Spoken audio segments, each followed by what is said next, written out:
Aham. Uma fila lá de quilômetros. Quilômetros para o pessoal fazer o documento.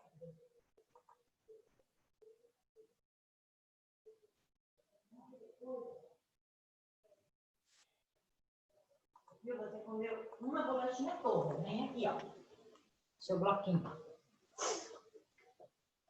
Seu bloquinho, viu? Bom dia, senhor. Bom dia. Tudo bom? Oi, senhor, bom dia. Certo, oi, bom dia.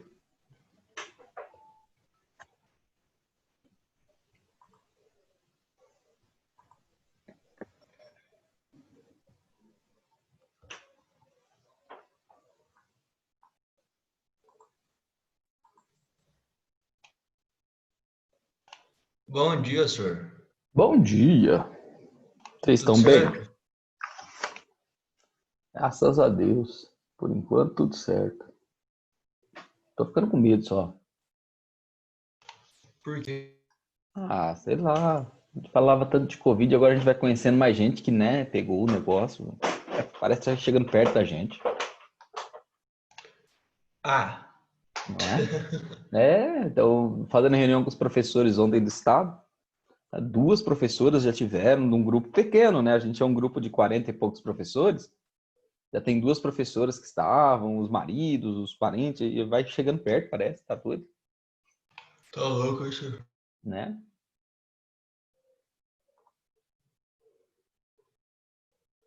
Aí vai dando medo. Nossa, senhor, e aqui em Itupeva que já liberaram tudo? Tipo, não tem mais Então, aí restrição, velho. tô vendo um monte de gente e fase amarela pode tudo, né? E aqui pode tudo de todo jeito. Eu passo na frente dos botecos, não tem nem distanciamento, tem nada não. É como se não tivesse nada. Senhor, agora que tá funcionando todas as coisas. Então, Antes que não funcionava nada, nem quando tinha Covid ou essas coisas. Agora que tem, funciona.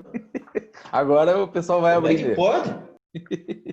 Ah, não, mas assim, se fosse para abrir, tem todas aquelas regrinhas pra gente cumprir, que nem se for para voltar para a escola, né?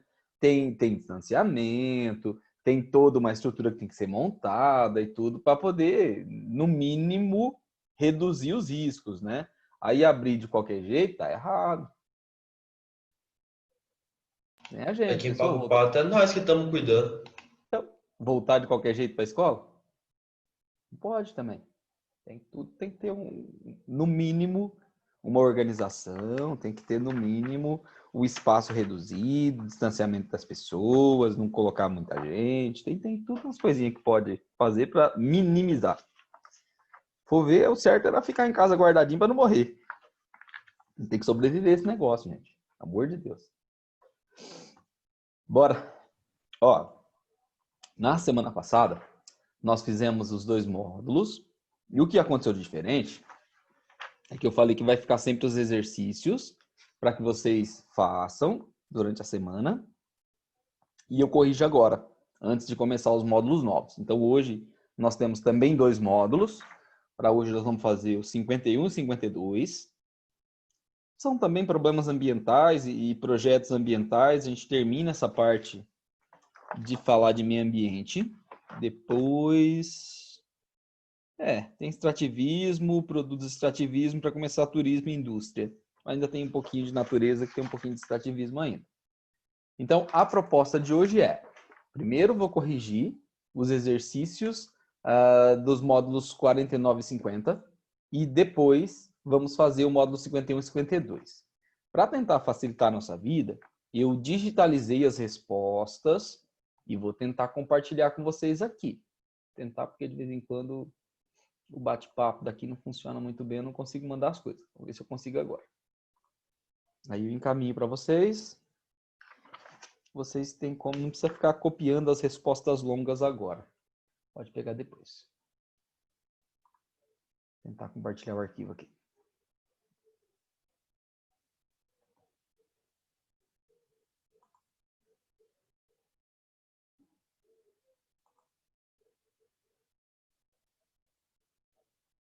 Se quiser com tanto uso, tem que comprar um computador gamer, igual de vocês, para poder fazer as coisas ligeiro. Se o nosso fosse computador gamer, eu tava feliz, pelo amor de Deus. O tanto que a gente está usando, né? Computador virou artigo de Nossa primeira senhora. necessidade. O meu demora meia hora pra ligar, imagina. O meu também. Eu vou tomar café da manhã agora pela manhã. Eu ligo ele aqui enquanto eu vou lá tomar café e deixo ele ligando. Aí É quando eu bem venho, isso ele mais ou mesmo. menos, né? Ele acordou. Ele demora um pouco para acordar também. Senhor, que o PC é da Xuxa, meu, tá louco? Você Ah, acha? aí sim, PC da É, Xuxa é lógico que o vai que há. rodar qualquer tipo de coisa, senhor, tá louco? Ah, Xuxa, meu. Confere aí, pra mim tá aparecendo enviado com sucesso e um negocinho verdinho. Vê se apareceu pra vocês.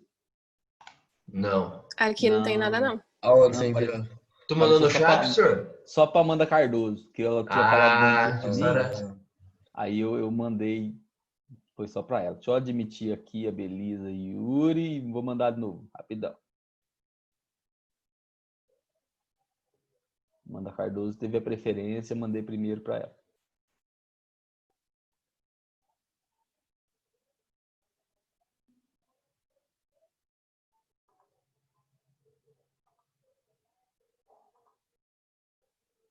Ah, vai.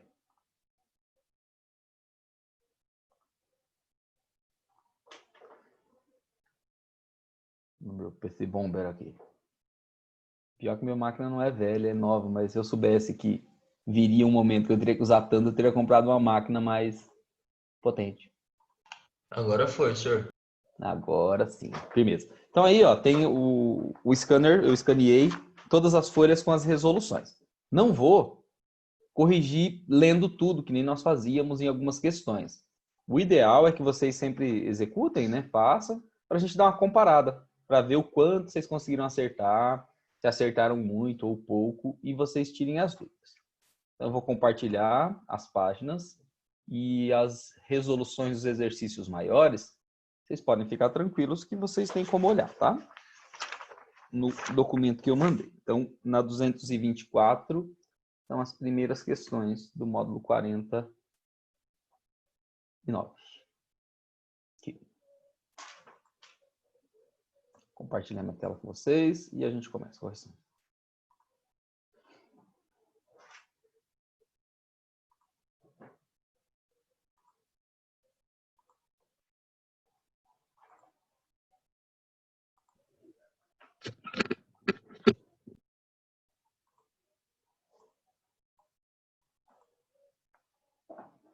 Rafael Estrigueto. Pronto. Agora vamos. Tá lá. As resoluções da página 224, para que a gente possa conferir, tá? E aqui eu tinha Convenção de Estocolmo, a gente falou, né, dessas reuniões que foram feitas e a preocupação com o meio ambiente, que de fato começa a ter algum efetivo a partir da década de 70. A gente vai lembrar que aqui ainda em Estocolmo, que é a primeira da ONU, que reúne uma quantidade relativamente grande de países e representantes, eu tinha uma preocupação ainda que era o antigo CFC, a discussão era em cima de camada de ozônio, que vai se aprofundar com o tempo. Então ele faz toda aqui uma introdução, né, e fala bastante da ECO 92, Agenda 21 e os documentos que vão surgindo.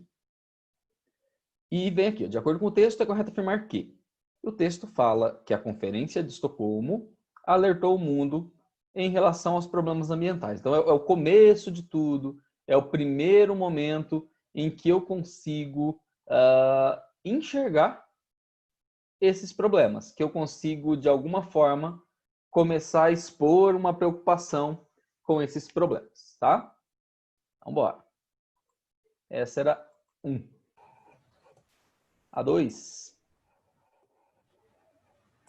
Em cima. 2. Sobre as mudanças climáticas e o meio ambiente, é correto afirmar que. Aí eu tinha algumas afirmações e todas elas estavam corretas aqui na 2. Então, na 2, tudo era verdadeiro. Na 3, eu precisava preencher, isso aqui era facinho, né? Tinha os conceitos aqui do que era cada coisa. Tá até mais para biologia do que para a gente, as definições de ecossistema, biodiversidade, desenvolvimento sustentável. O nome desenvolvimento sustentável vai aparecer bastante para a gente, né? Como uma forma de eu explorar os recursos agora, sem esgotar com eles, e preservando, conservando um pouquinho para as gerações futuras. Na 4, vem aqui, um texto também. Eu achei legal esse daqui, que fala da esfinge, né? Monstrengo, viado do povo de Tebas e acabava com todo mundo, matava todo mundo. Vinha o mito da esfinge aí. E fala que essa desgraça só terminou quando apareceu um esperto rapaz, vindo de Corinto, chamado Édipo, né?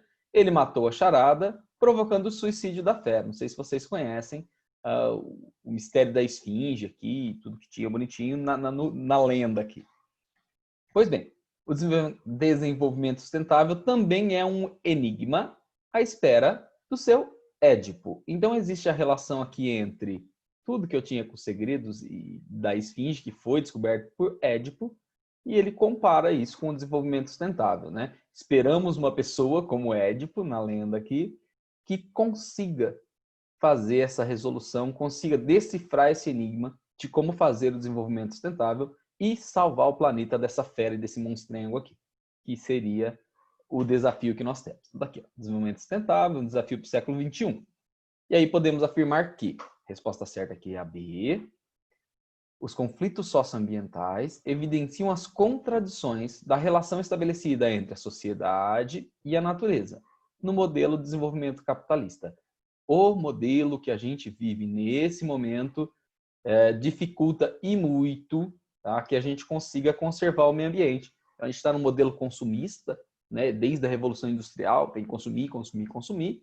Enquanto não mudar essa perspectiva, eu vou ter muita dificuldade em implantar o desenvolvimento sustentável. Então está aqui essa contradição colocada. 5. Fala aqui do protocolo lá de Montreal, né? 197 países participando, e o protocolo evidenciado no excerto colocava metas para quê? Vê a data, 87. Então eu estou antes de 92. 92, a ECO 92, que coloca um monte de regras e tenta criar algumas coisas que vão ser colocadas de fato em prática só no de Kyoto, em 2005, que demora para ser colocado em prática como redução da poluição em proporção à década de 90. Então, quando eu lembrar dessas reuniões mais antigas, aqui, ó, eliminação das substâncias prejudiciais da camada de ozônio, a qual funcionava como filtro do planeta, que protege os seres vivos dos raios ultravioleta. Pensou antes da década de 90, geralmente tudo falava em camada de ozônio. Tudo é camada de ozônio. A partir da década de 90, da ECO 92, aquecimento global. Aí eu falo muito de aquecimento global, e o aquecimento global vem até 2020, até agora pelo menos, tá? Mas pensei muito antigo, década de 70, década de 80, camada de ozônio, que seria a resposta certa aqui. A 6. Aqui os Estados Unidos, né? Assim que o Trump assume a presidência dos Estados Unidos, ele sai do Acordo de Paris, que tinha sido assinado em 2015, né? E o Trump alegou, na época, não só o Trump, né? O Trump a gente fala que está falando só do presidente, toda a sua equipe, e naquele momento representando o governo dos Estados Unidos, anunciam a saída dos Estados Unidos desse modelo adotado em Paris, onde os países precisariam se comprometer numa redução da emissão de gases, né? A afirmação econômica é que isso faria muito mal aos Estados Unidos, na sua economia, os Estados Unidos não estaria preparado para assumir e cumprir essas metas, e também não concordava que outros países colocassem regras, normas e números para serem cumpridas pelos Estados Unidos. Então, a letra A aqui, ó, medidas propositivas, e os países signatários deverão definir metas para os próximos anos. Os Estados Unidos não concordam com o controle externo sobre as suas fontes poluidoras, querem eles decidir, e eles disseram que nós vamos fazer na medida do possível tudo que nós conseguimos. Ponto. Não vamos colocar metas, tá? Então essa é a questão colocada aqui. A 7, conferência sobre o clima realizada em Paris, né, aqui 2015, não apresenta corretamente o quê? A Rússia aliou-se à posição dos Estados Unidos, raríssimo isso acontecer, Rússia e Estados Unidos se alinhando em alguma decisão, e divulgou sua saída do acordo. Imagina, se os Estados Unidos saiu, a Rússia acho que assina 3 vezes para continuar, para mostrar que ele não concorda com os Estados Unidos em alguma coisa. Mesmo que seja bom para mim, eu vou falar que não. Nossa, então isso Então, é dá bom, né? 7. É, Pela primeira ô, vez a cê- oposição foi bom. mas no caso da Rússia, ele não quer saber o que os Estados Unidos foi a favor, ele é contra. E o que os Estados Unidos for contra, ele é a favor, independente do que seja. Tá? Meu Deus. Independente, sem nem pensar. Falando nisso, vocês viram que, falando da Rússia aqui, a Rússia lançou vacinação do Covid em larga escala, né? No país. Fizeram os Já? testes, menos de 2 meses de testes ali. Ué, já? Já, e eles vão vacinar em massa lá. O pessoal tá até bravo com eles. Ô, senhor, mas daí a vacina é de lá mesmo ou eles compraram de um outro lugar? Não, é deles mesmo, lá da KGB, acho que é. Eita. Não, é deles mesmo. Eles desenvolveram. É muito parecida com a chinesa que está sendo desenvolvida aqui no Brasil, da Sinovac, né? Mas eles anunciaram vacinação em massa, né? O É estranho... confiável, senhor? Se vir pro Brasil, dá pra tomar? É confiável? Então, o estranho é isso. Geralmente, uma vacina ou um medicamento, você usa, mesmo depois de pronto, né? Você usa num grupo reduzido durante um bom tempo e vai catalogando as reações para ver se tem problema, se não tem, porque você não sabe. Então, você usa um grupo menor para poder fazer essa contingência, para fazer o estudo. Eles aceleraram isso e liberou. Então, o deles vai ser em larga escala. O que pode acontecer beleza, e que seria o mais comum. Pessoal, deu certo, o que a gente pensou, estava tudo lindinho e bonitinho, vacinou todo mundo, pouquíssimos efeitos colaterais, lindão, deu tudo certo na nossa vacina. O problema é se der errado, né? E aí você vacinou, assim, Aí o problema é milhares grande. ou milhões de Nossa pessoas, Senhora. putz, gente, não deu certo não, tá errado. E agora? O que faz? Esse é o problema. Ou olha, não imunizou ninguém, a gente vacinou o povo, largou na rua aí e explodiu os casos, né?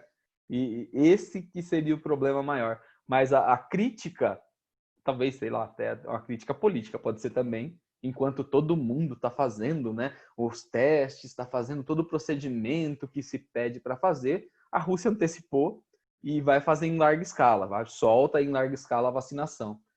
A crítica é em cima disso. Aí, sei lá, a Rússia saiu primeiro. Se der Que certo, parabéns para a louca. Rússia. Meu Se der Deus. errado, Rússia. Ferrou o resto do mundo, se der errado. Mas é a Guerra Fria da vacina agora que nós temos. Né? A Guerra Fria da vacina está lá nos Estados Unidos, está lá. Os Estados Unidos já comprou as doses lá de trocentos laboratórios, tudo para eles. A Rússia liberou, a China está correndo para ver se solta primeiro que os Estados Unidos. A Inglaterra tentando fazer também. Tá assim. Agora, disputa espacial da vacina. Tá? Ao invés de se ajudar, né? É. O pessoal fica brigando assim, é incrível. Isso. Tá, a Rafa vai entrar mais tarde, tudo certo. Não tem perigo não. Continuamos. A 8 era uma questão longuíssima da FUVEST aí. Deixa eu vir aqui, que é a última. Né? E a letra A. Tá, não perder muito mais tempo. Aí depois nós tínhamos o próximo módulo. E as questões. Na página 235. Tentar fazer mais rápido ainda. E se vocês tiverem dúvida, quem fez de verdade, se teve alguma dúvida, vai comentando, tá? Senão é perda de tempo. O gabarito eu já passei aí para vocês, o arquivo está disponível no bate-papo, tá? 1.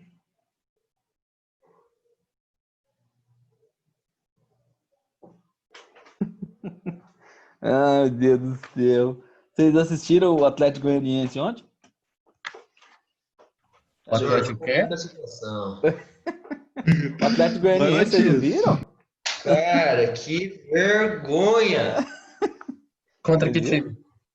O Flamengo jogou lá, Goiânia, acho que estranhou o clima. Meu Deus. Cara, eu tava vendo como que o Guardiola vai ver agora o cara que trabalhou com ele, vendo essa situação. Tomando de 3 do Atlético Goianiense. Isso aí. Nossa, não, Eu pelo coloquei amor de geral do Deus. Flamengo no cartão. Você colocou geral. tá bem. Mas não vende, não. Agora Mas é hora de comprar. Vai desvalorizar Professor, tudo? Você compra. eu não fui bobo que nem o Cardone, o outro moleque, colocou o Diego Alves. Tomou 3 gols e foi expulso. Nossa. Maria. Bora. Ó, das questões daqui. Era só pra Que zoar. vergonha. Era só pra zoar o Matias. 235. Não, senhor, eu já tô. Da esperança já se foram quase. Porra, Sobre as Atlético mudanças Mineiro e Goianiense, climáticas. pelo amor de Deus. É, Logo início do campeonato. Não, pelo amor de Deus. mudança climática aí, vamos lá. Tem várias afirmações e só tem uma falsa. A única afirmativa falsa é a 4. Fala assim: o ano 2019 foi o mais quente desde 1880. Poxa, mas onde que eu vou saber disso daqui, gente? De onde eu vou arrumar que o ano 2019... Eu teria que pesquisar esse negócio aqui. Foi o cara da apostila que fez. Eu teria que olhar algum gráfico aqui na apostila. Porque, segundo a minha resposta, o ano 2016 foi o mais quente. Mas eu não sei nem onde eu buscaria essa informação. Buscaria na página 229. Só assim para conseguir fazer. 19, 18, 17. O 16 foi o mais alto. 15 e 16 foram mais quentes que 2019. Mas só assim para conseguir fazer esse negócio aqui. Tá? Única falsa é a 4. 1, 2 e 3 estavam corretas. Essa daqui é uma questão tradicional de falar de mudança climática, tá? Ao falar de mudança climática, todo mundo pergunta isso daqui, ó. Percebam que é uma questão da Unicamp. Essa veio aberta, mas de vez em quando ela está de múltipla escolha, sobre as consequências do aumento da temperatura na Terra. E aí nós vamos para aquelas respostas padrões, né? Derretimento de calota polar, que vai, obviamente, aumentar o nível dos mares, isso vai comprometer áreas do litoral, alteração da circulação, tanto das correntes marítimas quanto do vento, pode ter mais furacões, por exemplo, no sul do Brasil. Num primeiro momento, áreas litoral seriam, obviamente, comprometidas, sei lá, Orla de Santos, eu corro esse risco. Corro o risco, se subir o nível do mar, de perder até o porto, né? Que ele é feito exatamente ali naquela localidade. Se subir 1 metro de água, a estrutura toda tem que ser mudada. Intensificação dos eventos climáticos extremos, tipo assim, aumenta a quantidade de tornados, aumenta a quantidade de furacões, chove demais em determinado período, aumenta o período de seca. Isso tudo faz parte dessas mudanças climáticas, né? Invernos mais rigorosos, aumento de desertificação. Então, eu tenho um monte de coisas que poderiam ser citadas como consequência. Isso vocês fazem, sei lá, acho que desde o 6º ano, vocês falam das consequências do aquecimento global, tá? E aí eu mandei a resposta aí para vocês. Na 3, eu tenho aqui o derretimento das calotas polares. Ele me evidencia isso, tanto aqui no Ártico quanto na Antártica, e até mesmo sobre algumas regiões montanhosas que tem cobertura de neve, né? Aí pede que estaria errado. E a B fala assim: as regiões que mais sofrem os impactos diretos do derretimento das calotas polares são aquelas que se encontram em altas latitudes. Então, ou muito ao sul, ou muito ao norte. E isso não é verdade, né? Quando eu falo do derretimento das calotas, eu vou falar que vai aumentar o nível do oceano, e ele aumenta em todos os pontos. E ainda assim, eu consigo perceber os Alpes, eu consigo perceber partes da Ásia, com grandes consequências também. Então, essa seria a afirmação incorreta. 4. Fala de... não vou ler tudo, não. Pesquisadores e cientistas temem o degelo das regiões frias, porque pode haver um aumento considerável do nível dos mares. Verdade. É uma das coisas. Isso é óbvio. Embora isso possa vir, no início, a permitir acesso aos recursos naturais antes dificilmente alcançáveis. Também é verdade. Norte do Canadá, regiões como região siberiana, quando derreteu a camada, vem derretendo a camada, vem deixando exposto um solo que muitas vezes tem recursos naturais. Sei lá, aumentei o extrativismo de ouro no Alasca conforme reduziu a camada de gelo. Então, ele expõe essas riquezas minerais, que no primeiro momento, economicamente, pode ser explorada, mas as consequências vêm mais tarde com o aumento do nível do mar. Tá? 5. Fenômeno natural, dificulta a vida na Terra, isso aqui seria bem tranquilo. Letra A é o efeito estufa, concentração dos gases que geram aumento do calor. Aqui, chuva ácida, E eu vim aqui, medidas adotadas pelo poder público para minimizar o problema da poluição atmosférica em São Paulo. Aí, quando eu penso em São Paulo, algumas coisas que poderiam ser citadas como medidas do governo, tá? Municipal, no caso. Rodízio de veículos é uma medida mitigadora. Inspeção veicular, que em São Paulo também, acho que ainda tem, mas pelo menos tinha, né? Você tinha que passar por um medidor para ver a quantidade de gases que estava sendo emitido pelos motores, principalmente nos pesados, caminhões, ônibus, né? Impõe-se para as indústrias regras que elas obrigatoriamente teriam que usar filtros, isso também existe, e o incentivo ao uso de transporte alternativo, né? Ou o transporte coletivo, ou até mesmo, nesse momento, a gente está tendo aumentos aqui, ó, uso de bicicletas em São Paulo, por exemplo. O pessoal, no momento de pandemia, aumentou o consumo de bicicleta. O pessoal que fabrica bicicleta está mó contentão, não está dando nem conta, porque todo mundo descobriu que tem que andar de bicicleta agora. É mais viável e menos arriscado do que você pegar o coletivo em São Paulo no horário de pico, então compensa dar uma pedaladinha, você já cuida um pouquinho mais da sua saúde e ainda tem menor possibilidade de contrair o Covid, tá? Seriam essas as respostas basiquinhas. 7. Resposta D. Prevenção, recuperação e reabilitação de terras parcial ou totalmente degradadas com a reposição de espécies nativas. Aqui eu estou pensando em desertificação e evitar todo esse processo em zonas áridas e subúmidas. Então, preservar a natureza que eu tenho lá, ou reflorestar, se eu desmatei, seria a melhor solução. Tá? 8. Seria bem tranquilo, eu tenho que olhar aqui a imagem no passado e no presente, e vou indicar o que mudou, né, quais foram as estruturas criadas. Então, aqui, faço uma análise espaço-temporal da paisagem, identificando 4 transformações feitas pelo homem. Eu tenho como fazer bastante coisa, sei lá, porto, construção aqui de loteamentos irregulares na área de morro, construção na orla, eu posso olhar o que mais que ele colocou para mim, ó. Urbanização, que ali eu estou vendo as edificações, verdade. Impermeabilização do solo da planície, aqui vai estar tudo concretado e asfaltado, verdade. Desmatamento, com ocupação irregular da área de morro, que não deveria ter.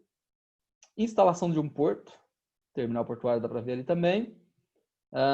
Pode acontecer aqui processos de deslizamento de terra nesse local. A pergunta também é bem genérica.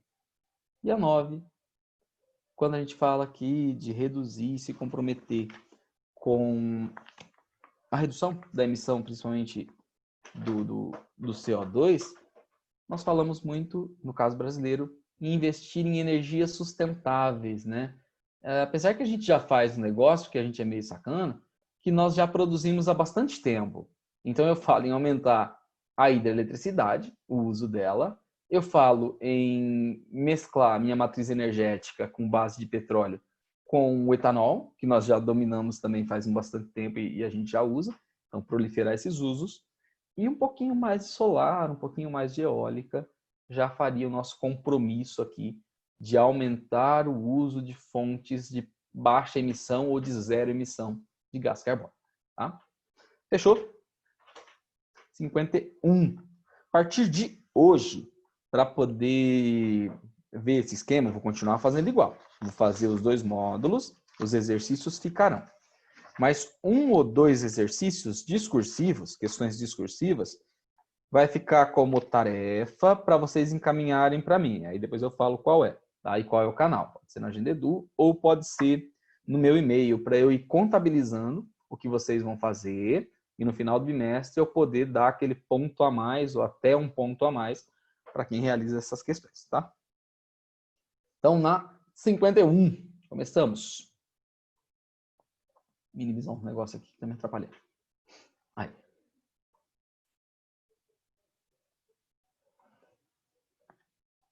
Módulo 51, diferentes ecossistemas do Brasil e os seus problemas. A gente vai falar um pouquinho de problemas ambientais no Brasil. Falamos já, quando falamos no global, no geral, de algumas mudanças que podem acontecer no Brasil, e a gente vai olhar mais um pouquinho. Ele começa com um mapa. O mapa me mostra os principais problemas ambientais no Brasil e onde eles ocorrem. Então, acompanhem comigo rapidinho. Contaminação do solo e da água por garimpo e mineração. Vai acontecer onde eu tenho garimpo e mineração. Principalmente, ó, Rio Madeira, Tapajós, região norte, ó, tem bastante Rondônia, bastante também aqui, ó, na região, bem aqui na divisa entre o Pará e o Amazonas tem também, região de Minas Gerais, Goiás, eu ainda tenho um pouquinho dessa tentativa de extrativismo e que polui a água. Esse garimpo, ele geralmente é aquele garimpo mais simples, não é extrativismo com máquina em grandes estruturas, o que acaba usando, a gente fala muito do mercúrio, né, para poder juntar as partículas lá do ouro e ele acaba poluindo a água. Então está distribuído em grande quantidade de rios. Poluição do ar e da água por atividade industrial. Seria óbvio que eu olhasse regiões mais industrializadas, ó, no litoral do Nordeste, algumas capitais. Obviamente eu viria aqui, ó, Rio de Janeiro, São Paulo ia aparecer, aqui também, ó, no Paraná ia aparecer também. E quando eu olho Manaus, ia aparecer também esse tipo de poluição. Contaminação do solo e da água por agrotóxicos. Aí eu ia buscar áreas que têm grande prática agrícola, né? Obviamente eu ia pensar aqui, ó, em partes do Centro-Oeste, e obviamente ia descer aqui, ó, em toda a parte onde pega São Paulo, eu ia chegar até o sul do Brasil, que também tem grande produção agrícola e usa bastante defensivo. Exploração da madeira de vegetação nativa, eu já tendo a pensar na Amazônia, e está aqui, obviamente, na região amazônica, onde eu tenho a maior parte desse problema. Recursos hídricos comprometidos pelos fatores acima mencionados. Tudo junto, alguns rios já eram. Vou pegar um de exemplo, que é o nosso, Rio Tietê. Da sua nascente até ele desembocar aqui no Rio Paraná, ele está praticamente todo comprometido, apesar que o final dele aqui ele é limpo. Tá? E risco de contaminação por petróleo. Obviamente eu vou aqui na bacia litorânea, né? Principalmente Bacia de Santos, chegando até o Rio de Janeiro, chegando aqui, ó, muito próximo do Espírito Santo, onde eu tenho maiores possibilidades de vazar petróleo. Beleza. Problemas. Então, estou vendo vários que podem acontecer aqui no Brasil e já ocorrem, e suas consequências nos ecossistemas. Ele vai falar primeiro das florestas ombrófilas. Vou lembrar que uma floresta ombrófila é de grande porte e adaptada a grande quantidade de umidade. Então, florestas ombrófilas, eu estou falando basicamente aqui no Brasil de floresta amazônica e estou falando de Mata Atlântica. Tá? Caráter histórico de destruição, no caso da nossa Mata Atlântica. Ocupação agropecuária, grilagem de terra, exploração de palmito, isso tudo principalmente hoje na Amazônia. Especulação imobiliária, poluição, aí vem para nós de novo. Projeto do governo de fazer fazenda e desenvolver, o governo brasileiro atual fala em ocupar mais na Amazônia. Turismo predatório, que já foi praticado em algumas partes. E ameaça a comunidades indígenas. Tudo isso acontece nas nossas áreas de floresta, tá? Hoje, o maior exemplo para nós é o que acontece na Amazônia. O que repercute internacionalmente é o desmatamento na Amazônia, que ao invés de diminuir, tem aumentado e tem que desenvolver a consciência e a ação governamental tinha que ser mais efetiva. Essa é a crítica, tá? Se eu pensar no caráter histórico, eu vou lembrar da Mata Atlântica, que a gente praticamente acabou com ela. Regiões de manguezais, eu estou falando daquela região que encontra, né, água do rio, água do mar, água salobra, e aí eu tenho um ambiente diferente, né, bastante lodoso, bastante lamacento, onde dá origem a um berçário enorme para as espécies, tanto marítimas quanto dos rios. Onde eu destruí isso? Construção de estradas nessas áreas, aterro, especulação imobiliária. Isso acontece muito nas praias, onde tem região de praia. O mangue é feio, né? O mangue é desajeitado. Muita gente acaba aterrando e fazendo pousadas, está pertinho da área de areia de praia, então isso acontece muito. Ou derrubar poluente, que também é outra coisa comum, infelizmente, na faixa litorânea, que o esgoto não tratado cai no riozinho, o riozinho vai formar o mangue lá junto com o mar e cai aquela água poluída. Não sei vocês, mas para quem já passeou pelo litoral paulista aqui, de vez em quando você está numa praia, mó legal, mó da hora que você sai para caminhar e passa e vê um riozinho que cai diretamente na água da praia, na água do mar. E de vez em quando a água desse riozinho não é muito limpinha, não. A gente percebe que parte do esgoto daquela comunidade, daquela cidade que está por ali, foi despejada sem tratamento no rio, o que leva à contaminação. E já chegamos diversos momentos no litoral paulista de interditar a praia pelo excesso de coliformes fecais na água, né? Pergunta se a Amazônia ainda é a maior floresta preservada. É a maior floresta em dimensão, né? A gente tem ainda mais ou menos 80% dela sem ter sido destruída ainda. Então é a maior floresta em dimensão. Falar em maior floresta preservada, talvez eu tenha uma floresta pequenininha em algum lugar que está totalmente preservada ou mais que 80%, isso eu não vou conseguir precisar. Mas que ainda é a maior floresta do mundo em dimensão natural, é verdade. Tá? Ainda teria as restingas, que é aquela faixinha de areia, logo na praia ali também, que tem o mesmo problema. O pessoal muitas vezes faz casas, construções de luxo ali, que é as coisinhas pé da areia. Recifes de corais, que também são destruídos ou por pesca, lixo principalmente, aí é um problema seríssimo. O pessoal começa a fazer muito turismo onde tem os corais e vai matando os corais. Os corais são frágeis, né? Então, ancorar barco, fazer prática do mergulho, se for em área de petróleo, derramar petróleo, pode levar a esse problema. Especificando os problemas, desmatamento das florestas. Florestas ricas em espécies estão sendo destruídas. E aí vem aquele negócio da Amazônia. Ele mostra de novo a região amazônica, tá? Especialmente em áreas tropicais, como aqui. Abrem espaço para a criação de gado e, no nosso caso, muita plantação de soja, de milho, mas principalmente soja e gado, no caso da floresta amazônica. O problema é, eu vou perder duas coisas. Primeiro, que todo mundo sabe, é a biodiversidade, né? Hoje nós temos uma consciência de que na Amazônia eu tenho ainda muitas plantas que nem foram catalogadas ainda e muitos animais também. Se eu passo num processo intenso de desmatamento, provavelmente eu reduzo a biodiversidade dali e muitas espécies, talvez que só existem ali, vão ser extintas antes mesmo de serem conhecidas. Esse é um risco, né? No caso da Amazônia, fala-se que existe uma quantidade grande de plantas com potencial farmacológico. Então, talvez, sei lá, eu estou exterminando a cura de um monte de doenças porque eu estou desmatando uma área. Isso é uma das críticas. A segunda crítica fala de quando eu queimo ou eu destruo parte da floresta, eu estou eliminando o carbono que elas estavam reservando. São milhares ou milhões de anos aqui dessa floresta crescendo e ela tem na sua estrutura toda a parte fotossintética, em que ela armazenou um monte de gás carbônico na forma sólida, está na raiz, está nos galhos, está no tronco.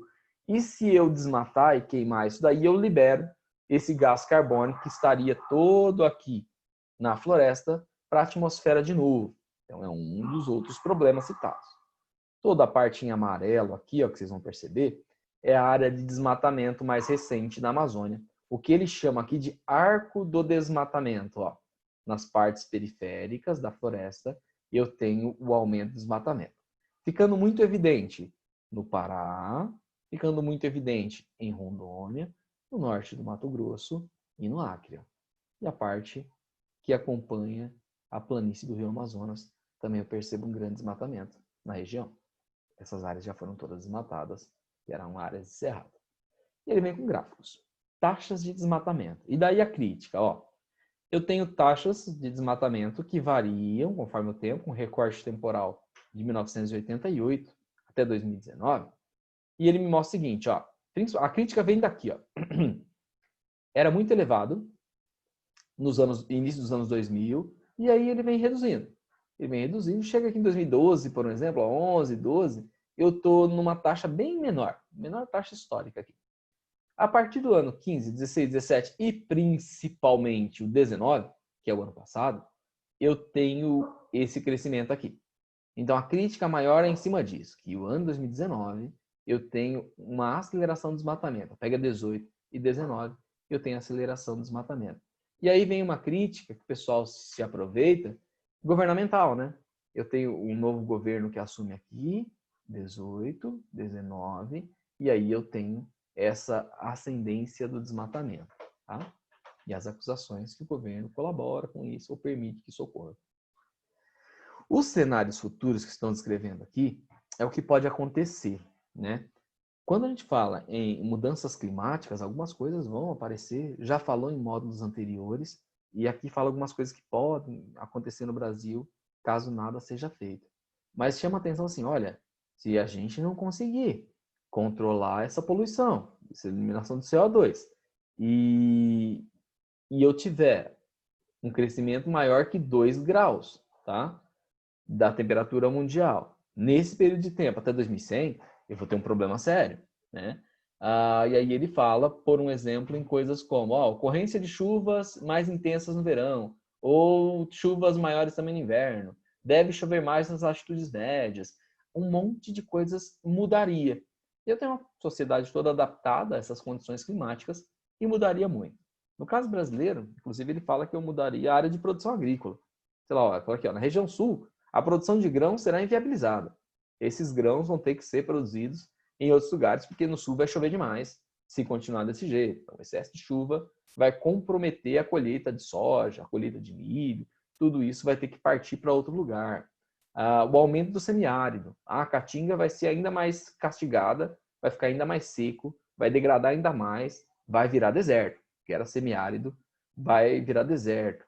Na Amazônia, vai ficar mais seco e vai reduzir planta, que vai deixar ainda mais seco. Sei lá, pode virar um desertão. Então, eu tenho várias coisas que são citadas que podem acontecer.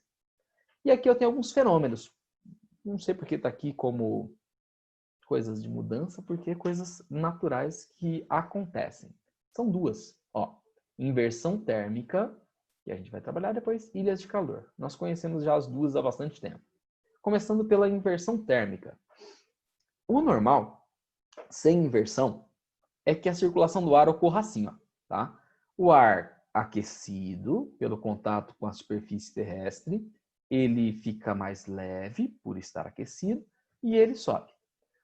O ar que está nas camadas superiores da atmosfera, pela perda da insolação, por não receber grande quantidade de radiação, ele fica mais pesado, fica mais denso. E ele desce. E eles ficam trocando de lugar. Isso é o normal, tá? O ar aquecido sobe por estar aquecido. O ar que está mais pesado e mais frio desce, ocupa o lugar. O ar que estava quente subiu, resfria, se torna pesado e desce.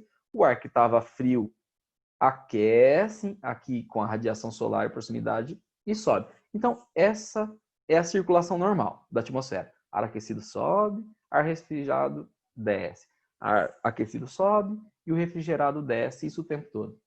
Acontece principalmente no inverno, geralmente por poucas horas, no fim da madrugada, no início da manhã, uma situação que é conhecida aqui como inversão térmica. São Paulo tem, como tem uma estrutura muito sólida, perde temperatura rapidamente durante a noite e madrugada e fica muito frio. Fica tão frio a parte em contato com o solo, que é tudo sólido e perdeu rapidamente temperatura, que o ar que vai estar na parte de baixo, perto da cidade, vai estar mais frio do que o ar que está na camada de cima. Se ele está mais frio, ele está mais pesado. Então, nesse momento, vai cessar a circulação. O ar frio vai ficar aqui, estacionado, não vai conseguir subir, porque ele está frio e pesado, e ele só volta a circular quando vier o sol e aquecer o solo, e aí aquece o ar, e aí ele consegue subir. O grande problema aqui é que, sei lá, o cara que acorda 4 horas da manhã, 5 horas da manhã para sair para trabalhar, e ele sai na rua, ele vai ter o contato com esse ar que está estacionado aí na madrugada, e esse ar não está dissipando os poluentes. Então, esse cara tem contato com um ar mais poluído e mais sujo, tá? Esse é um fenômeno que se chama inversão térmica. Quando o sol aquecer de novo o solo, isso acontece principalmente em grandes cidades, acontece no inverno, ele volta a circular normalmente, aí os poluentes sobem de novo. Tudo bem? Essa é a condição e situação de inversão térmica. Mas é uma situação natural, ela sempre existiu, porém, com a interferência humana, isso intensifica. Sei lá, São Paulo acontece mais do que aconteceria porque a ação humana impermeabilizou tudo e deixou tudo em concreto e asfalto. Como é tudo sólido, concreto, asfalto e prédio, né, e casas, a temperatura durante o dia sobe bastante, porque é tudo sólido, aquece rápido, e durante a madrugada a temperatura cai bastante, porque tudo que é sólido perde temperatura mais rápido também. E aí, essa interferência humana facilita que ocorra isso, a inversão térmica. Tá? O outro é a ilha de calor, mais simples ainda de entender. Eu estou falando aqui de aquecimento de partículas sólidas e líquidas, ou de diferença entre aquecimento de uma área sólida e uma área que tem, por um exemplo, vegetação. Ó, é claro e é comum eu perceber isso aqui. Ó. As temperaturas durante o dia são mais elevadas nas áreas urbanas de grande porte, principalmente porque tudo sólido durante o dia ganha temperatura maior. Enquanto na zona rural, ou na suburbana ou suburbana, distante das áreas centrais, essa temperatura tende a ser menor. Se vocês pegarem um termômetro no mesmo dia e medirem a temperatura na rodovia dos Bandeirantes antes de eu chegar em São Paulo, e vocês depois chegarem em São Paulo, e lá no meio, lá no centro, lá na Avenida Paulista, e fazer a mensuração da temperatura, óbvio que a temperatura na parte central de São Paulo tende a ser, na Paulista é errado que tem lá um corredor de vento gelado, mas em outros locais do centro, vocês vão perceber que a temperatura lá, às 2 horas da tarde, vai ser maior. E a explicação é muito simples, né? Onde tenho tudo construído, como o centro de São Paulo, as coisas vão aquecer mais, então vai ficar mais quente. Enquanto áreas que têm vegetação aquecem mais lentamente, perdem temperatura mais lentamente, porque a vegetação vai funcionar como um equilíbrio térmico, tá? A essa condição de as zonas centrais, principalmente em grandes cidades muito construídas, serem mais quentes durante parte do dia, eu dou o nome de ilha de calor, tá? Então existe a ilha de calor nas áreas centrais das cidades. Um outro problema que todos os países enfrentam, e alguns não conseguiram se adaptar, como é o caso do Brasil ainda, é a questão do lixo. Duas coisas. Primeira, hoje nós consumimos muito mais coisas que no passado, verdade? Toda vez que eu consumo mais coisas, que eu compro mais coisas, outras coisas não me servem mais, tá? E aí vocês vão pensar em tudo que vocês puderem pensar. Inclusive em coisas assim, tipo roupas e calçados. Nós nunca compramos, no passado, as pessoas não compravam nem parte do que a gente consome em roupas e calçados. A gente tem acesso a um volume maior. Por mais que eu ache que eu tenha pouco, conversa com os avós de vocês, que vocês vão ver que ele tinha o sapato para ir na missa e o chinelo de dedo. A avó ia do chinelo de dedo até na porta do local de culto e botava o sapato para poder entrar e depois, na hora de sair, botava o chinelinho de novo, tá? Que levava uma sacolinha, geralmente. Eles iam no mercado e compravam produtos a granel, né? Sei lá, vou comprar feijão, tinha lá um saco grande de feijão, e eu pegava e colocava lá, geralmente num saquinho de papel, alguma coisa do tipo, o feijão. E hoje é tudo industrializado. Hoje eu uso um monte de plástico. Hoje eu consumo em excesso. E toda vez que eu consumo muito, eu produzo muito lixo. Eu jogo muita coisa fora. Igual roupa, que eu tô falando para vocês. Quando se tinha menos, você usava mais tempo a mesma peça, né? Tipo, tem a que você tá vestindo, é tipo uniforme. Tem a que você tá vestindo, chega em casa, tem que botar para lavar, porque só tem mais 2 peças ou mais uma peça, que aí depois no outro dia você vai com a outra, depois no outro dia vai com a outra. Isso acontece conosco o tempo todo. Se eu tenho um leque maior, tipo assim, não é obrigatório o uso do uniforme, eu fico usando um monte de roupa, que eu tenho um monte de roupa, né? E cada dia eu vou com uma camiseta, então eu uso uma quantidade maior. Hoje, os Estados Unidos ainda produz mais lixo do que em toneladas do que a China, mas a China tem maiores problemas de poluição. Então, assim, por mais que os Estados Unidos produzam mais, o descarte é melhor e o tratamento do lixo é melhor que o chinês, tá? apesar do volume maior. E aí a gente vai pensar em descarte, né? Alguns países já passam por problemas de não ter mais espaço para realizar descarte. Eu vi uma reportagem, não sei se era 2015 ou 2016, na Itália, que não tinha mais lugar para construir aterro sanitário. Então os caras não tinham mais lugar para perfurar o chão, para cavar no chão e enterrar o lixo. O lixo passou a se acumular, tinha problemas seríssimos com o descarte do lixo. Já vi reportagem que mostrava containers de lixo saindo da Europa e sendo despejados aqui no Brasil.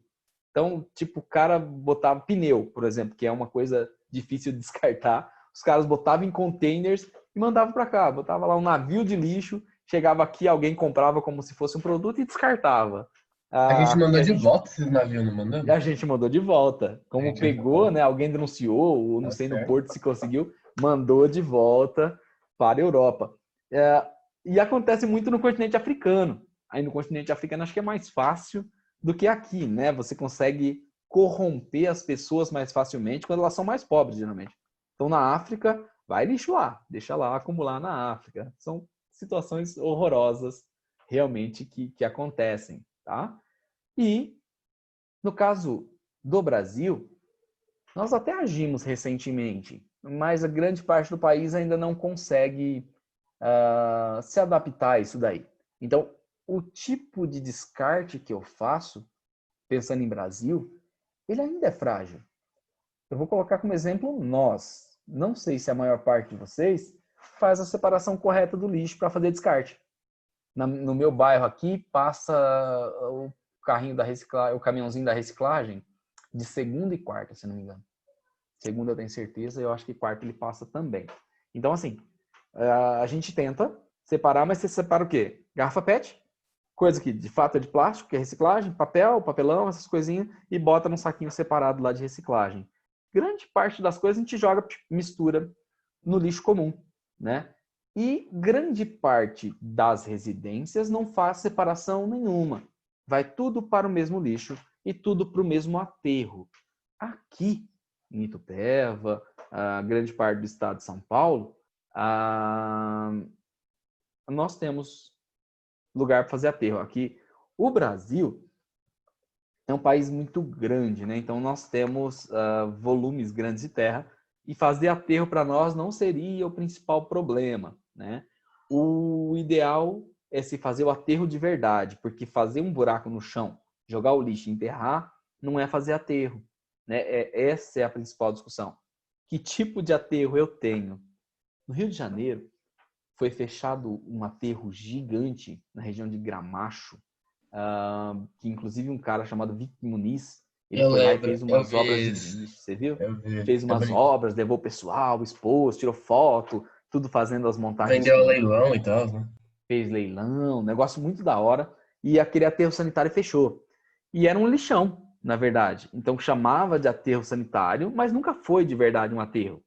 Na verdade, os caminhões iam lá e descarregavam milhares de toneladas de lixo todos os dias e vivia um monte de gente, né, nesse entorno de lixo, proliferando doença, pessoas expostas a essas condições horrorosas.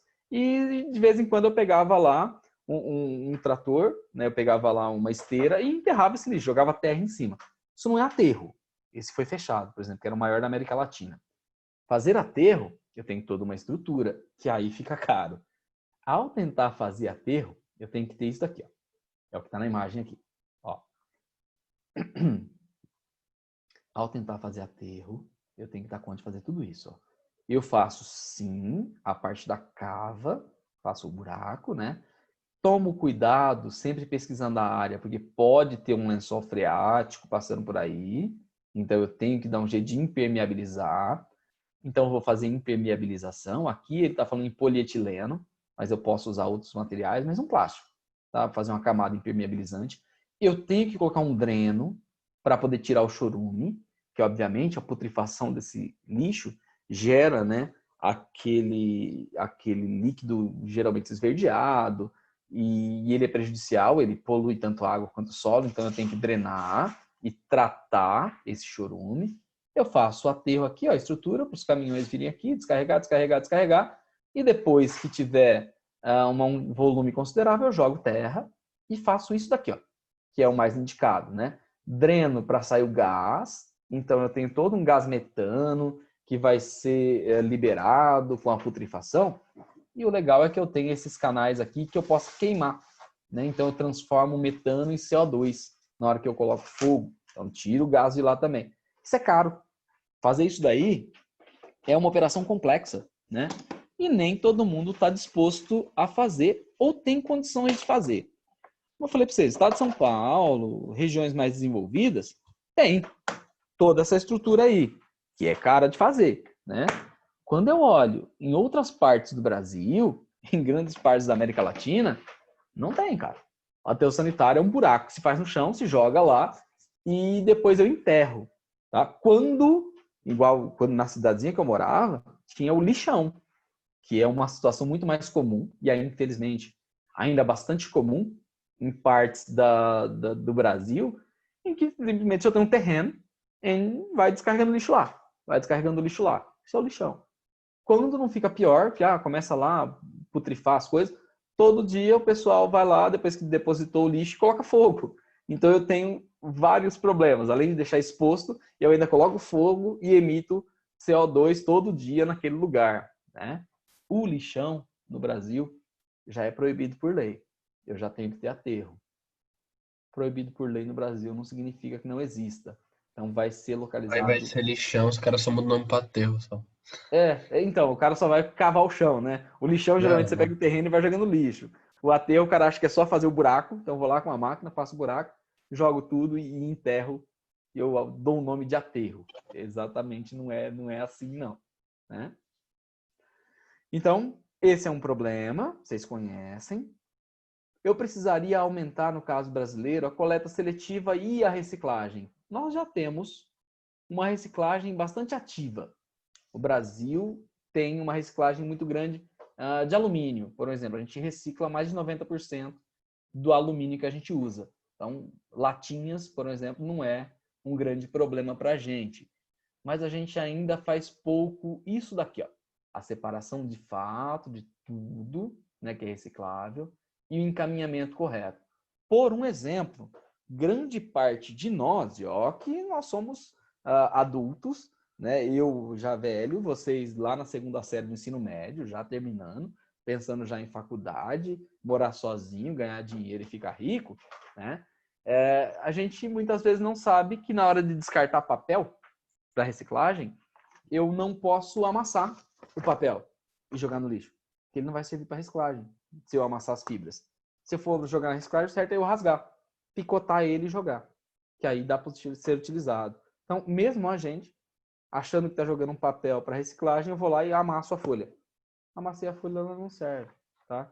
Ela vai ser usada só se for para fazer papel higiênico, mas outro papel, não, tá? Firmeza? Óleo de cozinha. O óleo de cozinha, ele é utilizado para poder fazer sabão, principalmente. Ele faz detergente, Eu faço faz aqui em sabão. casa. Dá para fazer. Então, o cara que passa recolhendo e o pessoal que recolhe, a gente não deve jogar, obviamente, no lixo, principalmente no ralo, né? Que muita gente joga, que vai para a rede de esgoto. Para separar depois esse óleo é o inferno, né? No tratamento. Então, o correto é a gente ir colocando na garrafinha PET, deixar acumulado ali. Geralmente passa um carro, aqui em Iteva tem, né? Lá no meio ambiente, a retirada e a recolhida desse óleo, e ele geralmente é usado na fabricação. Para fazer diesel, eu acho que não. O diesel ele pode ser feito com sementes oleaginosas, né? Mas a reutilização do óleo usado de cozinha não dá, não. Antes de ser óleo de cozinha, ele pode, a mesma soja que faz óleo de cozinha, pode fazer óleo combustível, mas eu preciso do processo inteiro na fábrica, tá? Não conheço o uso para fazer diesel. Não conheço, mas talvez dá para misturar, sei lá. Tratamentos especiais. Algumas coisas a gente também tem que tomar muito cuidado. E aí vocês talvez já são de uma geração que faz isso melhor que eu. Sei lá, meu notebook deu pau. Queimou tudo, vou jogar fora. Não vou jogar no lixo. né? Lixo eletrônico não vai junto com lixo comum. Lixo eletrônico vai só com lixo eletrônico. Eu tenho que conseguir um local que geralmente dê o tratamento adequado. Um televisor que não funciona mais. Jogar no rio Tietê não é o melhor descarte, né? E nem no lixo comum, nem no aterro, porque eles têm componentes que devem ser retirados antes de ser colocado no lixo. Então, o certo é ir lá para separação. O cara vai, inclusive, retira os metais. Tem alguns metais até preciosos que o pessoal consegue separar algumas coisas. Pilha, baterias, esses eletrônicos têm um descarte próprio. Inclusive, as empresas que fazem a venda desses produtos são obrigadas a receber. Celular, que é o comum, pessoas igual a vocês, extremamente cuidadosas, destroem um celular a cada ano, geralmente, porque vocês são muito cuidadosos. E aí tem que jogar fora aquele celular que não serve mais, né? E ele todo trincado, todo quebrado, não posso jogar ele no lixo, né? Eu tenho que levar no descarte. O certo é levar na loja que vende. Então, a loja que me vendeu o celular novo, ela recolhe o meu celular velho e dá um destino final para ele. Alguns termos aparecem aqui para a gente, como pegada ecológica. Já falamos em outros momentos de pegada ecológica e faz referência realmente à marca, como se fosse uma pegada que cada sociedade deixa na natureza. Como eu vou mensurar isso daí? É conforme cada sociedade precisa de recursos naturais. Sei lá. Grande parte dos países europeus. Japão. Estados Unidos. Tem um índice de consumo maior e, por isso, demandam mais coisas que têm que ser retiradas da natureza. Isso faz com que a pegada desses países seja maior. Então, quanto maior o consumo, quanto maior a necessidade de extrair recursos da natureza, essa pegada ficaria mais profunda. E aí eu dou o nome de pegada ecológica para isso. Sei lá, a menor pegada ecológica entre os continentes hoje é a pegada dos africanos, né? Eles consomem muito menos, precisam muito menos de extrair produtos da natureza, então a pegada deles é mais leve, é menor. Pegadas pesadaças. A pegada dos Estados Unidos é pesada. Hoje a pegada da China, a pegada pesada, apesar que é da China, quando eu diluo por 1,4 bilhão de pessoas, já não é tão pesado assim. Do país sozinho é, né? Mas quando eu penso no global, nem toda a China é, como foi citado aí, Xangai, por um exemplo, uma cidade assim. Se eu pegar do meio para a parte mais ao norte, eu tenho regiões desérticas, eu tenho comunidades tradicionais na China, tá? E muitas vezes de povos não chineses, como na região do Nepal ali, ou ali próximo, do Tibete, por exemplo, tá? É o povo tibetano. Então, quando eu falar em pegada ecológica, estamos falando aqui na marca que cada sociedade deixa no consumo da natureza. Pegada de carbono é o mesmo cálculo, só que agora pensando no quanto eu vou liberar de carbono, quanto eu vou emitir de gás carbônico com a queima de combustíveis fósseis pela minha sociedade. Aí aqui vocês vão pensar num formato muito parecido, que se eu uso muita energia elétrica e o país que eu moro não é o Brasil, que tem uma matriz hidrelétrica, se for um país, de novo, como os Estados Unidos, grande parte dos países europeus e o Japão, grande parte dessa energia elétrica ela advém de queimar petróleo, queimar gás ou queimar carvão para poder fazer isso. Então eu elimino grande quantidade de gás carbônico, aumenta a minha pegada de carbono, né? Se eu tenho uma frota de veículos muito grande, eu vou perceber também que, infelizmente, eu elimino muito gás carbônico. Normal, minha pegada de carbono é maior se a minha frota de veículos é maior ou ela circula mais. Então, isso dá a minha pegada de carbono e a tal da pegada de carbono só vem aumentando. A gente vem queimando cada vez mais. Solução: parar de usar petróleo e usar, ou combustíveis fósseis, no caso, e usar combustíveis alternativos. Essa seria a nossa solução. Beleza? Terminamos aqui. Os exercícios, como nós combinamos, ficam para vocês tentar fazer aí e ver as dúvidas que vocês têm e a gente corrige na aula seguinte. Partiu o módulo 52, lá na página 252. Projetos ambientais e conservacionistas existem. tá? E aqui, de novo, a gente vai dar atenção especial para o Brasil. E a nossa legislação hoje, ela conta com projetos e programas de conservação ambiental. E não poderia ser diferente, tá? A nossa Constituição de 88 tem um capítulo sozinho, inteiro, para o meio ambiente. É uma das mais avançadas do mundo, igual todos os nossos conjuntos de leis. É engraçado. A gente tem uma das leis penais mais duras do planeta. Nós temos uma legislação ambiental que é referência para o resto do mundo. Nós temos estatuto para criança e adolescente e nós temos estatuto para o idoso, né? Então, a nossa legislação, ela é muito feliz e muito desenvolvida. Perto, sei lá, pega a legislação brasileira e compara com a legislação dos Estados Unidos. A deles é muito mais simples que a nossa, muito mais básica, tem muito menos coisas. A nossa é enorme. Na nossa conjunto de leis, nós já criamos lei contra crime digital. Crime digital é uma coisa que de 10 anos para cá, né? Crimes virtuais, e nós já temos no nosso conjunto de leis punições e descrições para isso. O problema do Brasil é utilizar, né?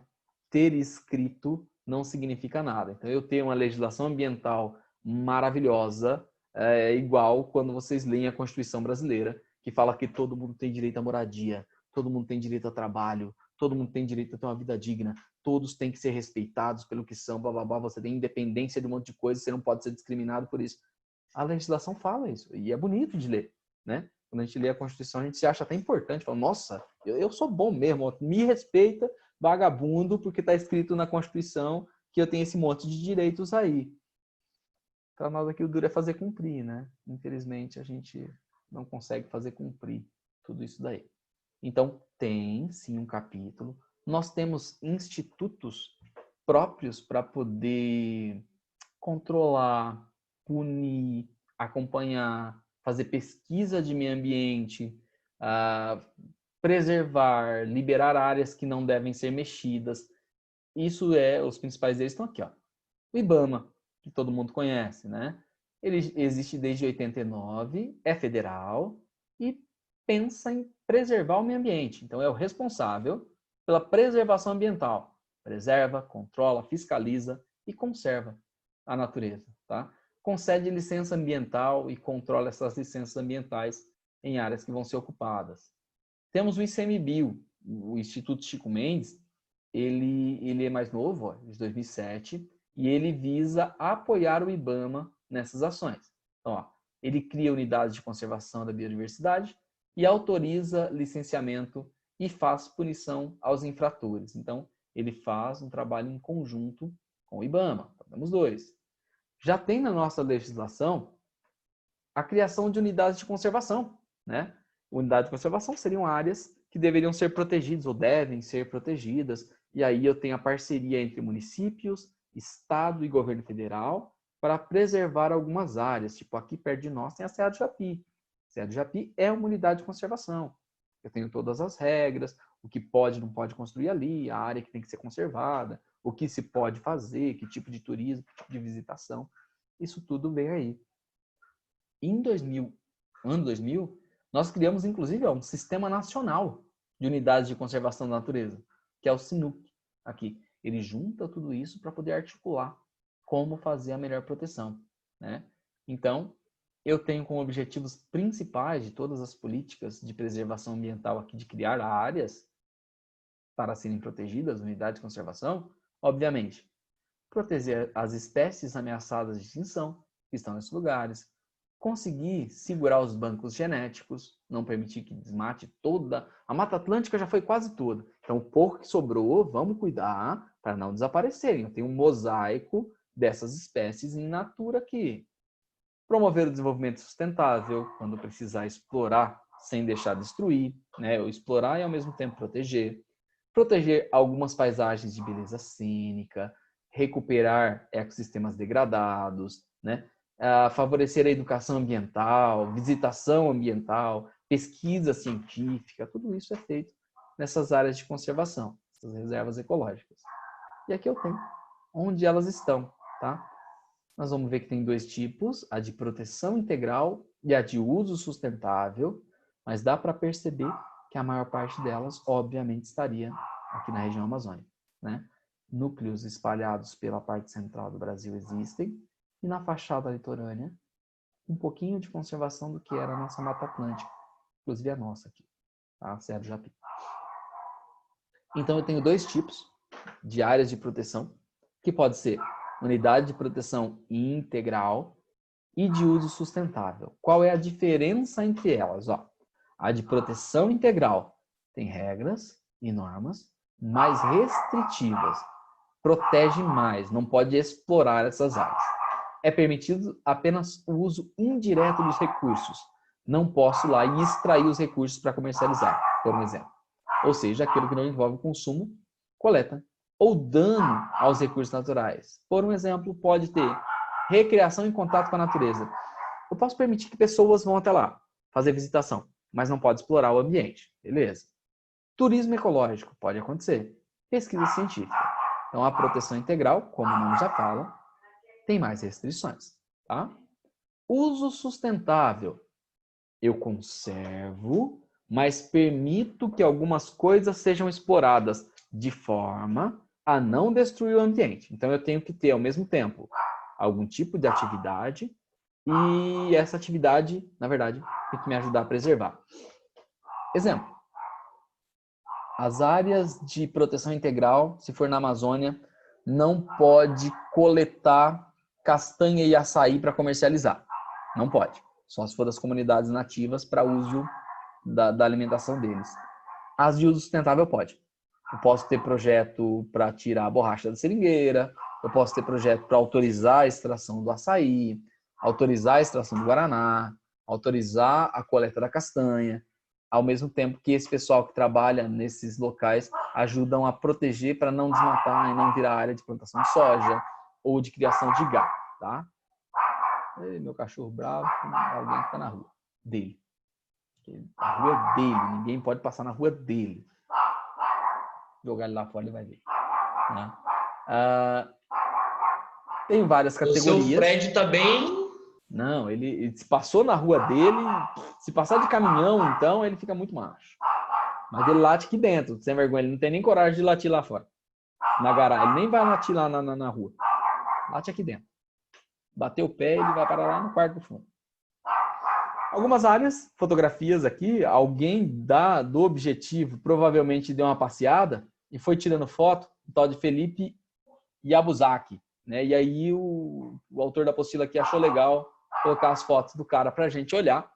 Áreas de grutas aqui, ó, do Lago Azul, por exemplo, Mato Grosso. Os parques mais visitados, coloca aqui. Aí o mesmo Felipe foi em Fernando Noronha. Aí ó, é uma área de conservação, tem turismo controlado, né?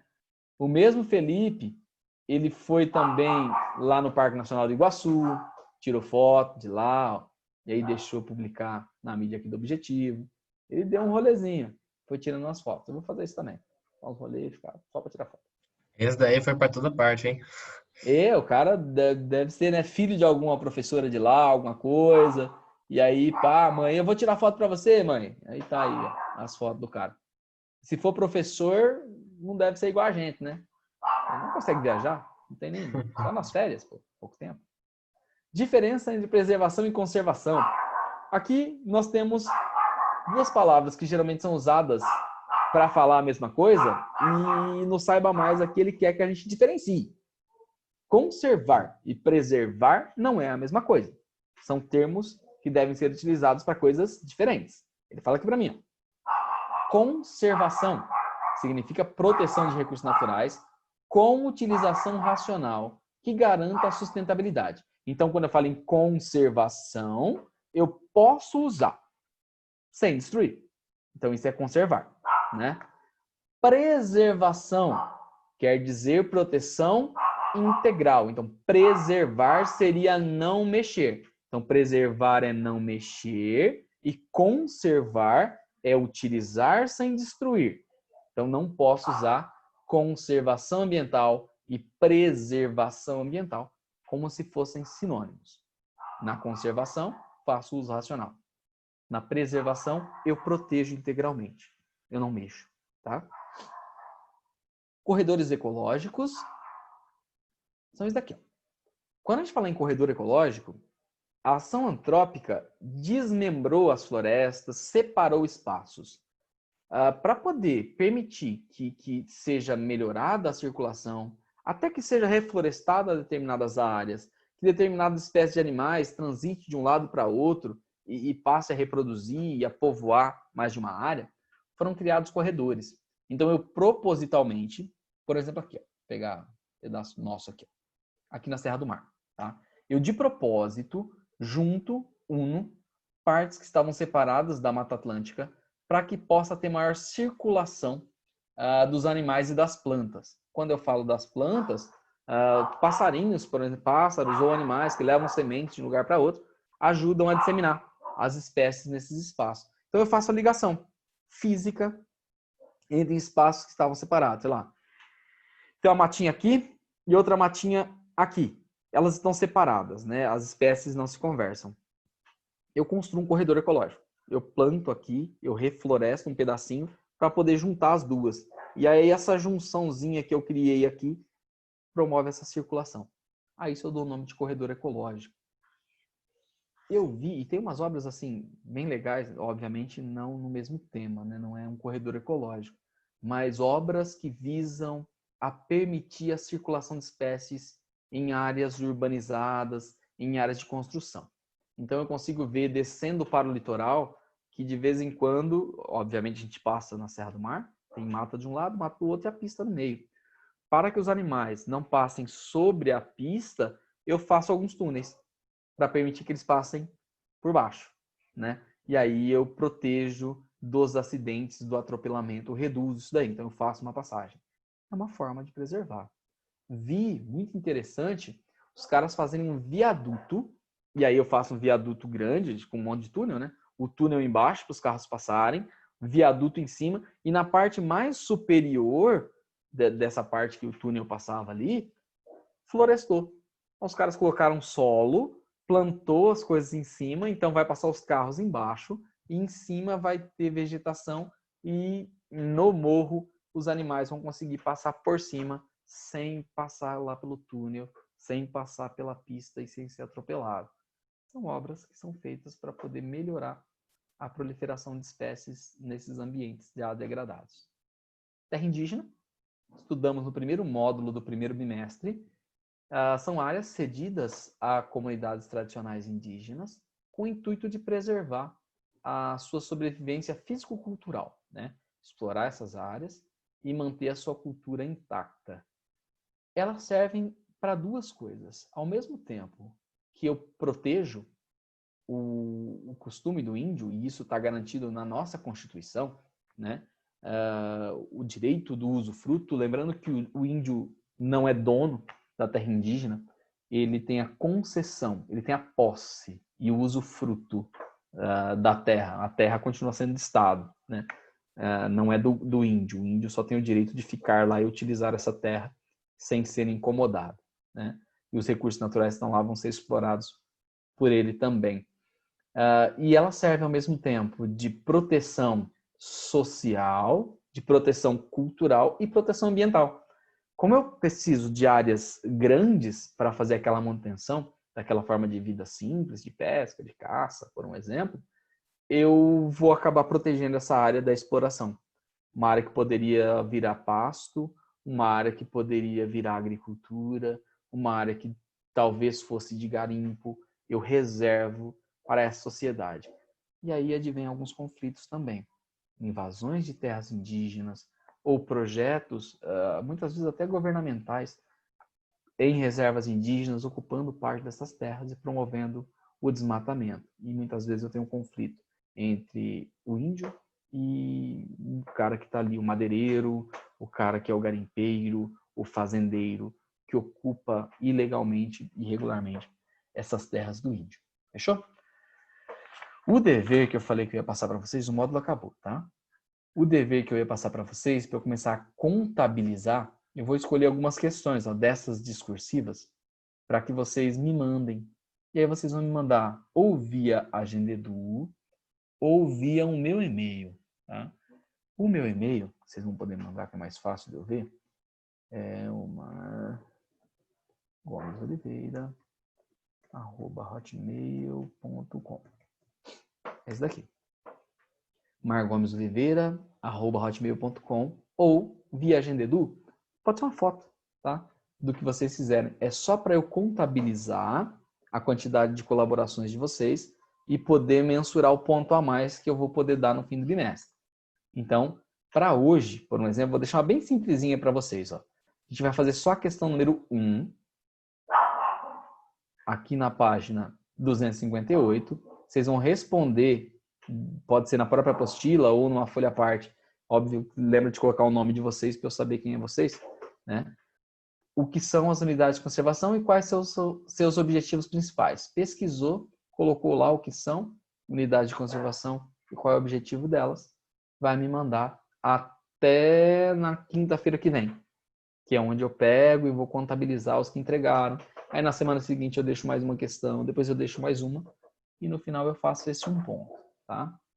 As outras questões todas eu corrijo antes de começar a aula da semana que vem. Então, só para ficar claro, questão número 1 do módulo 52 é a única que vocês vão me encaminhar, vão resolver e vão me encaminhar. Só a questão 1, lá na página 258. Fechado? Fechou, senhor. Você prefere dessa forma porque é mais fácil, né? É mais tranquilo. E aí eu vou conseguindo fazer uma planilhazinha aqui, a contribuição de vocês. Eu vou privilegiar quem está aqui na aula, quem esteve na aula, né, e pegou aí, vai me devolver e tá tudo certo. Eu dou um Entendi. ponto a mais. Lembrando que quem não fizer não perde nada, tá? Só não ganha. O ponto a mais é a mais só. Não tira ponto de Senhor, ninguém. só questão 1? Só. Porque senão fica Pouquinho. muita coisa para corrigir. Bom. Uma questãozinha por Tá, entendi. semana. Uma questãozinha por semana, tá? Pessoal, depender de mim, deu, já foi. Se tiver com dúvida, pode perguntar aí que eu vou ajudando vocês. Se não, vai tomar outro cafezinho antes da próxima aula. Pode deixar aqui, é isso que eu vou fazer, né? Firmeza, então. Valeu, senhor. Alô, pessoal. Tchau, Valeu, tchau. senhor. Abraço, Tchau, viu? senhor. Senhor, falou, Vocês senhor. Dá mais um usem pouquinho por causa do saudade. Flamengo aqui, mas dá nada, né, senhor? Pediram Bom pra te zoar, semana viu? aí, senhor. Tchau, tchau. Falou, Não, senhor, senhor. pode zoar, relaxa. É só não levar pro pessoal. É.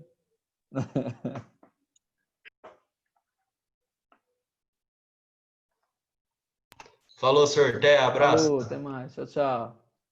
Parece sábado, tchau. Bom restinho de semana aí. Você também. Valeu.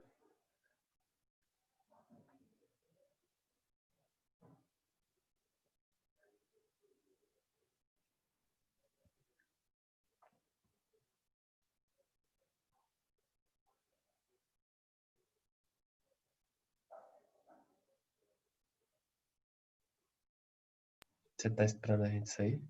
Não saí eu.